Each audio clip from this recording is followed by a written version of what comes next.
Hi friends, ഇന്ന് നമ്മുടെ എമ്പുരാൻ്റെ ഈ ഗ്രോസ് കളക്ഷൻ വന്ന് പൊള്ളയായുള്ള കളക്ഷനാണോ എന്ന് ചെക്ക് ചെയ്യാൻ പോകുന്നു. അതിന് ഇവിടെ ഇന്ത്യയിലെ ഏറ്റവും പ്രഗത്ഭമായിട്ടുള്ളൊരു സൈറ്റാണ് കോയ്മൊയ് സൈറ്റ്.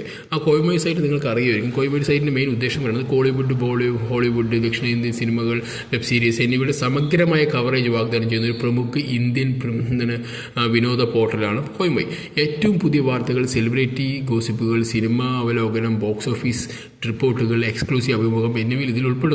ബോക്സ് ഓഫീസിലെ ട്രെൻഡിങ്, വരാനിരിക്കുന്ന റിലീസുകൾ അല്ലെങ്കിൽ തിരശ്ശീലയിൽ പിന്നിലെ ഉൾക്കാഴ്ചകൾ എന്നിവയാണ് ഈ കോയ്മൊയ് സൈറ്റ് പ്രധാനമായിട്ട് അവർ എന്താ പറയുക, അതിൻ്റെ ഈ സൈറ്റ് നമുക്ക് വാഗ്ദാനം ചെയ്യുന്ന കുറേ ഇൻഫർമേഷൻസ്.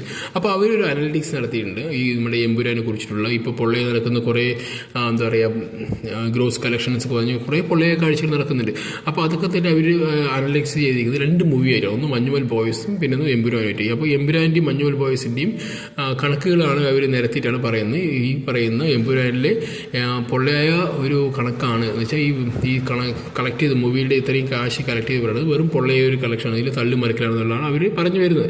കാരണം അവരെടുത്ത് പറയുന്ന 2-3 കാര്യങ്ങളെന്ന് പറയുന്നത്, മഞ്ഞുമൽ ബോയ്സിൻ്റെ സിനിമയിൽ എത്ര ശതമാനം ആളുകൾ തിയേറ്ററിൽ കണ്ടിട്ടുണ്ട് അങ്ങനെ പറയുന്നു. അപ്പോൾ എത്ര കാലം അത് ഫുള്ളായിട്ട് തിയേറ്ററിൽ ഫുള്ളായിട്ട് ഓടിയിട്ടുണ്ട്, അപ്പോൾ എത്ര ശതമാനം ഓടിയിട്ടില്ല, അങ്ങനെ കുറേ ഡീറ്റെയിൽഡ് ആയിട്ടുള്ള കണക്കുകൾ പറയുന്നുണ്ട്. അപ്പോൾ ഇങ്ങനെ അവർ പറയുന്ന റിപ്പോർട്ട് വായിച്ചേക്കാം. 150 കോടി ബജറ്റിൽ തൻ്റെ ചിത്രം ഒരുക്കിക്കൊണ്ട് south Indian super star Mohanlal ഏറ്റവും വലിയ വെല്ലുവിളിയാണ് ഏറ്റെടുത്തിരിക്കുന്നത്. വളരെ നല്ല കാര്യം. മലയാള സിനിമ ഏറ്റവും ചിലവേറിയ ചിത്രമായി L2 എമ്പുരാൻ ഇന്ത്യയിലെ എക്കാലത്തെയും ഉയർന്ന മോളിവുഡ് കളക്ഷൻ നേടുന്നതിനായി മഞ്ഞുമൽ ബോയ്സിന് ഇപ്പോഴും പിന്തുടരുന്നു. വിശദമായ 26 ദിവസത്തെ കണക്കാണ് അവർ അനാലിസിസ് ചെയ്യുന്നത്. പൃഥ്വിരാജ് സുകുമാരൻ്റെ സമയത്തിൽ പുറത്തിറങ്ങിയ ചിത്രം ബോക്സ് ഓഫീസിൽ അതിൻ്റെ ഓട്ടം അവസാനിപ്പിച്ചു എന്ന് പറയാം. ആദ്യ ആഴ്ചയിൽ തന്നെ 100 കോടി ക്ലബിൽ പ്രവേശിച്ചു. വളരെ വളരെ നല്ല കാര്യം. ഇതുവരെ കാണാത്ത ചില മികച്ച ചിത്രങ്ങളുടെ പട്ടികയിലും ഇടം നേടി. എന്നാൽ നോക്കൂ, ഇനിയാണ് തുടങ്ങാൻ പോകുന്ന കഥയുടെ രണ്ടാമത്തെ ഭാഗം. രണ്ടാം ആഴ്ചയിൽ 83% കുത്തനെ ഇടിവ് രേഖപ്പെടുത്തി.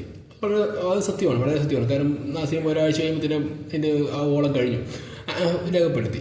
വരുമാനം വെറും 17.05 കോടിയായി കുറഞ്ഞു.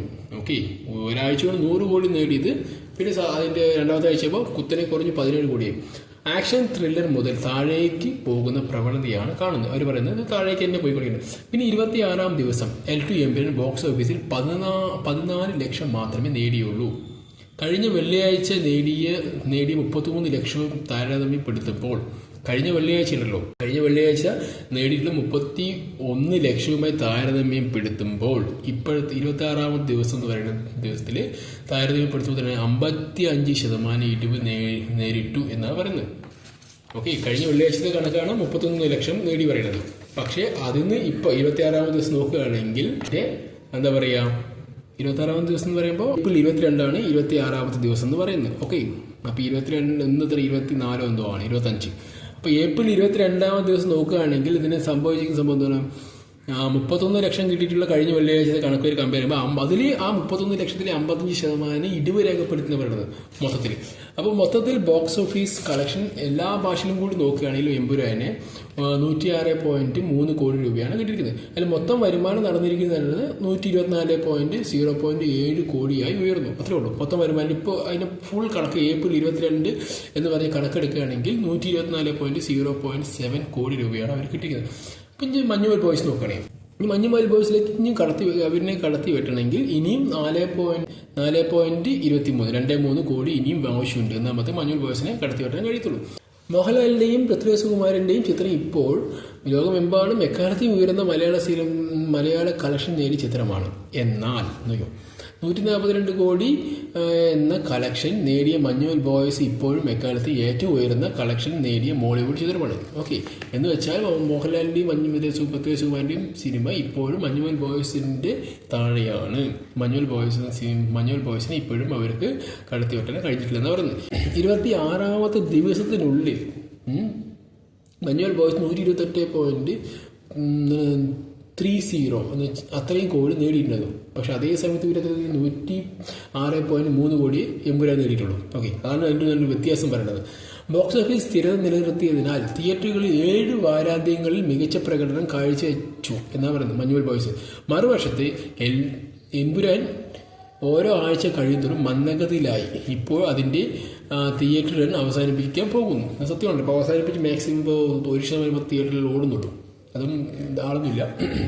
ഇനി നമുക്കതിന് കമ്പയർ ചെയ്യണം. മലയാളത്തിലെ എക്കാലത്തെ 1ഉം 2ഉം സ്ഥാനം ഒരു സിനിമകളായിട്ട് കമ്പയർ ചെയ്യണം. അതായത് 1, 2 സ്ഥാനം പറയുന്നത് 1ാം സ്ഥാനം മഞ്ഞുമൽ ബോയ്സ്, 2ാം സ്ഥാനം എമ്പുരാനായിട്ട്. അതിൻ്റെ കണക്ക് നോക്കുകയാണെങ്കിൽ അതിൽ എമ്പുരാൻ വേഴ്സസ് മഞ്ഞുമൽ ബോയ്സ് എന്ന് കാണിക്കുന്നത്. അപ്പോൾ ആദ്യ ആഴ്ചയിൽ എമ്പുരാൻ നേടിയത് 103.25 കോടി നേടി. മഞ്ഞുമൽ ബോയ്സ് 31.53 കോടി നേടി. രണ്ടാമത്തെ ആഴ്ചയിൽ എമ്പുരാൻ നേടിയിരിക്കുന്നത് 17.05 കോടി നേടി. മഞ്ഞുമൽ ബോയ്സ് നേരെ വിപരീതമാണ്, 44.22 കോടി നേടി. കേട്ടോ, അവർ എത്ര ശതമാനം കൂട്ടി? മൂന്നാം ആഴ്ച നോക്കുകയാണെങ്കിൽ എമ്പുരാൻ നേടിക്കുന്നത് 2.96 കോടി നേടിക്കുന്നത്. പക്ഷെ മഞ്ഞുമൽ ബോയ്സോ 38.72 കോടി നേടി. മൂന്നാം ആഴ്ച നോക്കുകയാണെങ്കിൽ 67 ലക്ഷം രൂപ നേടി. പിന്നെ അടുത്ത് മഞ്ഞുമൽ ബോയ്സ് നോക്കുകയാണെങ്കിൽ 12.05 കോടി നേടി. ഡേ 26 നോക്കുകയാണെങ്കിൽ 14 ലക്ഷം രൂപയാണ് നമ്മുടെ എമ്പുരാൻ നേടിയിരിക്കുന്നത്. നമ്മുടെ മഞ്ഞുമൽ ബോയ്സ് 1.8 കോടി രൂപ നേടി. അപ്പോൾ ആകെ കളക്ഷൻ എന്ന് പറയുന്നത് മഞ്ഞുമൽ ബോയ്സിൻ്റെയും എമ്പുരാനും പറയുകയാണെങ്കിൽ ആകെ കളക്ഷൻ 124.07 കോടിയും എമ്പുരാനും 128.30 കോടിയാണ് ഇതിൻ്റെ കളക്ഷൻ പറയുന്നത്. 26 ദിവസത്തെ കണക്കെടുത്ത് നോക്കി പറയുമ്പോൾ ഓക്കെ, മാർജിൻ വളരെ ചെയ്തതാണ്. പക്ഷേ ഇവിടെയാണ് കളി മാറുന്നത്. തുടർച്ചയായ പരാജയം കാരണം L2 എമ്പുരാൻ അധിക കാലം തിയേറ്ററിൽ നിലനിൽക്കില്ല.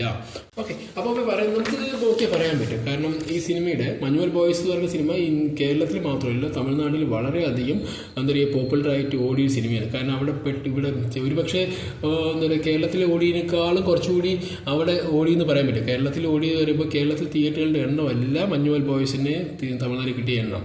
മഞ്ഞുമൽ ബോയ്സിനെ തമിഴ്നാട്ടിൽ എല്ലാവരുടെയും ഓടിക്കഴിഞ്ഞാൽ ഈ പറയുന്ന എമൗണ്ട് ഉണ്ടല്ലോ, നമ്മുടെ പറയുന്നത് കേരളത്തിൽ തിയേറ്ററുടെ എണ്ണമല്ലല്ലോ. അവിടെ മിക്കവാറും എല്ലാ തിയേറ്ററിലും ഈ സിനിമ വളരെയധികം ഹൗസ്ഫുള്ളായിട്ട് ഓടിയ സിനിമയാണ് ഇത് മഞ്ഞുമൽ ബോയ്സ്. അപ്പോൾ ഇവിടെ ഒരു 100 തിയേറ്ററിൽ ഓടിയിട്ടുണ്ടെങ്കിൽ അവിടെ 200 തിയേറ്ററിൽ ഓടിയിട്ടുണ്ടാവും സിനിമ. കാരണം അതിൻ്റെ ഫുൾ എന്താ പറയുക കാൽക്കുലേഷൻ നോക്കുകയാണെങ്കിൽ ചിലപ്പോൾ ഇതിൻ്റെക്കാളും കൂടുതലാണ്. നമുക്ക് അത്രമാത്രം ഓളം തമിഴ്നാട്ടിൽ സൃഷ്ടിക്കാൻ ഈ സിനിമയ്ക്ക് കഴിഞ്ഞിട്ടുണ്ട്. അപ്പോൾ മഞ്ഞുമൽ ബോയ്സിൻ്റെ കണക്ക് നമുക്ക് കാണുമ്പോൾ നമുക്ക് വളരെ എന്താ പറയുക സാറ്റിസ്ഫൈഡ് ആണ്. കാരണം അത് കേരളത്തിൽ മാത്രം ഓടിയ സിനിമയല്ല, തമിഴ്നാട്ടിൽ എത്ര തിയേറ്റർ ഉണ്ടെന്ന് നമുക്ക് എണ്ണി പറയാൻ പറ്റില്ല. അത്രമാത്രം തിയേറ്ററിൽ ഫുൾ ഹൗസ്ഫുള്ളായിട്ട് ഓടിയ തിയേറ്ററിൽ സിനിമയാണ്. കാരണം ആ തമിഴ്നാട്ടിലെ എല്ലാവർക്കും മഞ്ഞുമൽ ബോയ്സ് എന്ന സിനിമ അറിയാം. കാരണം എന്ന് പറഞ്ഞാൽ അത്രമാത്രം പോപ്പുലറായിരുന്നു. ചിലവർക്ക് തിയേറ്ററിൽ നിന്ന് ടിക്കറ്റ് കിട്ടാതെ തിരിച്ചു പോകുന്ന വീഡിയോസ് പോലും നമ്മൾ സോഷ്യൽ മീഡിയ കണ്ടിട്ടുണ്ടായിരുന്നു ആ ഒരു ഓള സമയത്ത്. കാരണം അത്രമാത്രം ആ സിനിമയ്ക്ക് അതിന് വരവേൽപ്പ് കിട്ടിയൊരു സിനിമയും കൂടിയാണ് മഞ്ഞുമൽ ബോയ്സ്. പക്ഷേ അത്രയൊന്നും തന്നെ മോഹൻലാലിൻ്റെ സിനിമയായിട്ടുള്ള ഈ എമ്പുരാന് കിട്ടിയിട്ടില്ല. കാരണം ആ ഒരു ദിവസം തന്നെ ആ ഒരു റിവ്യൂ വന്നതിന് വളരെ മോശപ്പെട്ട റിവ്യൂ ആയിരുന്നു തമിഴ്നാട് പ്രേക്ഷകർ തന്നിരിക്കുന്നത്. ഓക്കെ പിന്നെ അവിടെയുള്ള മലയാളികളായാലും പിന്നെ അതിന് പൊക്കിയടിക്കാൻ നോക്കിയിട്ടുള്ളൂ. ഓക്കെ, ചിലപ്പം നമ്മുടെ മലയാളത്തിൻ്റെ സ്നേഹം കൊണ്ടായിരിക്കും, വാട്ടവർ എന്തെങ്കിലും ആവട്ടെ. പക്ഷേ നമ്മൾ നോക്കുകയാണെങ്കിൽ നമ്മളൊരു യുക്തി വരെ നോക്കുകയാണെങ്കിൽ മലയാളത്തിൽ ഇത്രയും മുതൽ മുടക്കും 180 കോടിയോളം സിനിമ മുതൽ മുടക്കിയിട്ട് 124 കോടി കിട്ടിയിട്ടുള്ളൂ എന്നാണ് ഇപ്പോൾ ഈ കോയിമൈ സൈറ്റിൻ്റെ ഒരു അവലോകനം. കാരണം ആ അവലോകനം എന്ന് പറയുന്നത് ഈ ഓരോ തിയേറ്ററിൽ വന്നിട്ടുള്ള ടിക്കറ്റ് ബുക്കിംഗ് അങ്ങനെയൊക്കെ കണക്കാക്കിയിട്ടാണ് പറയുന്നത്. ഇല്ലെങ്കിൽ പിന്നെ ടിക്കറ്റ് ബുക്ക് ചെയ്ത് വല്ല സൈറ്റുണ്ടെന്ന് അറിയില്ല. പക്ഷേ ഈ കേരളത്തിലും വലിയ ഓളൊന്നും ഉണ്ടായിട്ടില്ല. ഇപ്പോൾ ഒരു 10 ദിവസത്തെ ഒരു വേരിയേഷൻ 10 ദിവസം കഴിയുമ്പോൾ തന്നെ നമ്മുടെ എന്താ പറയുക മറ്റു സിനിമകൾ വിഷുകാല സിനിമകളൊക്കെ ഇറങ്ങി. അപ്പോഴേക്കും വിഷുവിനൊക്കെ സിനിമ ഇറങ്ങി മറ്റേ ബസൂക്ക ആയിക്കോട്ടെ, ആലപ്പുഴ ജിങ്കാൻ, പിന്നെ നമ്മുടെ മരണമാസം, അങ്ങനെ കുറേ സിനിമയൊക്കെ ഇറങ്ങിയപ്പോൾ തന്നെ അവർക്ക് എന്തായി അവരും ബാക്കി അവരെല്ലാം പ്രേക്ഷകരെല്ലാം മറ്റു സിനിമയിലേക്ക് എൻഗേജ്ഡായി.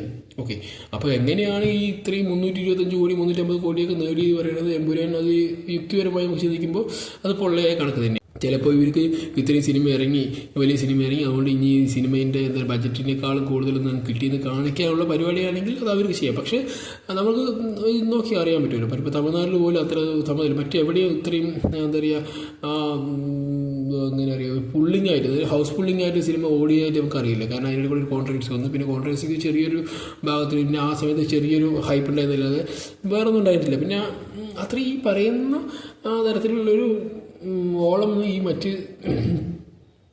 ഉണ്ടായിട്ടില്ല എന്ന് പറയാൻ പറ്റും. കാരണം മലയാളത്തിൽ പോലും അത്രയും ഒരു ഓളം ഒരു 6-7 ദിവസം കഴിയുന്നതിന് ഇതിന് ഓളം കമ്മിയായിരുന്നു വരെ. പിന്നെ അപ്പോഴേക്കും ചെറിയൊരു ഈ ഇഷ്യൂ മറ്റേ ഈ രാഷ്ട്രീയ പാർട്ടികളുടെ ഇഷ്യൂ വന്നപ്പോഴാണ് പിന്നെ ചെറിയൊരു മാർജിൻ ഉണ്ടായത്. ആ മാർജിൻ പോലും കേരളത്തിൽ മാത്രമേ ഉണ്ടായിട്ടുള്ളൂ എന്നാണ് തോന്നുന്നത്. കേരളത്തിൽ ചില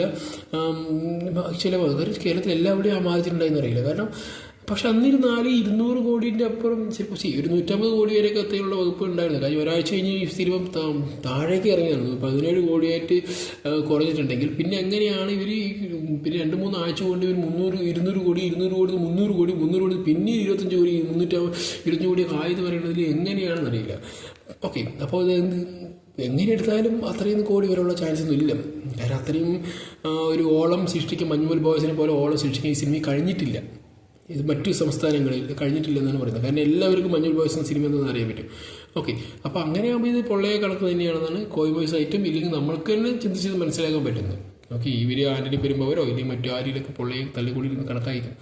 കണക്കാക്കുന്നത് എൻ്റെ ഒരു ഈ കണക്ക് ഈ മറ്റേ കോയ് ബോയ്സ് ആയിട്ട് അല്ലെങ്കിൽ പോലും നമുക്ക് പറയാൻ പറ്റുന്നത് 325 കോടി ഒന്നും നേടാനുള്ള ഒന്നും ഇല്ല. അത്രയും ഓളൊന്നും അവിടെ സൃഷ്ടിച്ചിട്ടില്ല. ഓക്കെ, അപ്പോൾ എന്തായാലും നിങ്ങൾക്ക് വല്ല അഭിപ്രായം ഉണ്ടെങ്കിൽ നിങ്ങൾക്ക് രേഖപ്പെടുത്തും. Okay, thanks for watching. By.